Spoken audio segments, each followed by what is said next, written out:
So why would they even make this programming language to use these stupid things called arrays, where pretty much like a list of items, other than just making a simple string type where you can store a string into? And the reason for that is because you can actually do really awesome things when you have a list of items. So the first thing I want to show you guys is just that how to access an individual item in that list or the array. Now, in order to do that, you just go ahead and type the name of your array, which is name. Probably should have named it something else because I'm saying name like 80 times a second and it's probably confusing, but you get the idea. So type the name of your array, which is name, and then in the brackets you can type it's pretty much the position of the element that you're looking for. And I'll go ahead and put 2. Now I want to mention this. Whenever you create a list or an array in C or any programming language, it always starts with 0.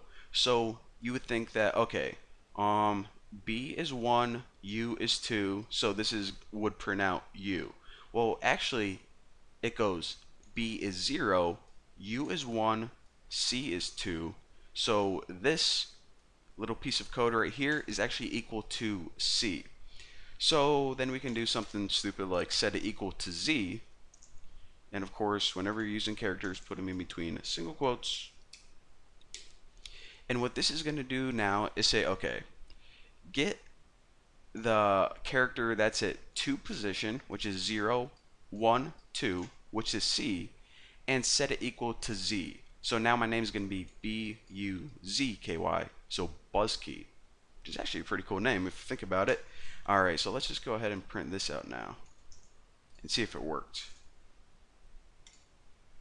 Alright, so the first one, of course, the original thing we wrote is just my name is Bucky Roberts. Simple enough. Now whenever we changed the second element in the array, and of course, like I said, each item in your array is called an element technically, but I'll probably say item just because, I don't know, it like makes it sound more like a layman's term or whatever. So of course we replaced it and it says Buzzkey Roberts. Now another thing I want to teach you guys how to do is an alternate version of having to type these manually. So what you can actually do is you can define an array kind of like you define a variable. You can set its definition earlier and then you can give it a value later on. Now whenever you do that, you need to explicitly say how many bytes of data you're going to be holding in that array, because whenever your program creates an array, it needs to set aside memory right then and there. So if we define it, say, hey, take up this much space on the computer. However, when we just define it and then give it a value on the same line, we actually don't need to explicitly say how many bytes. And the reason for that is this. So let's go ahead and make something else. I'll put food and I'll set this one equal to tuna, greatest food ever.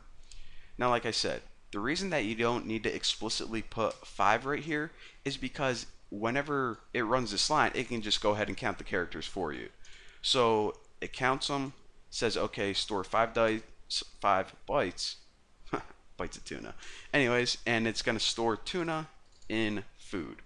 So now I'll show you guys some cool little tricks. So this line right here is going to print out tuna, and I'll prove it to you guys. Nope, it didn't because I put name instead of food, and we actually should change this. Best food is tuna. Pretty awesome program so far. My name is Bucky Roberts. My name is Buzzkey Roberts. The best food is tuna. Gonna sell this bad boy to Microsoft for millions.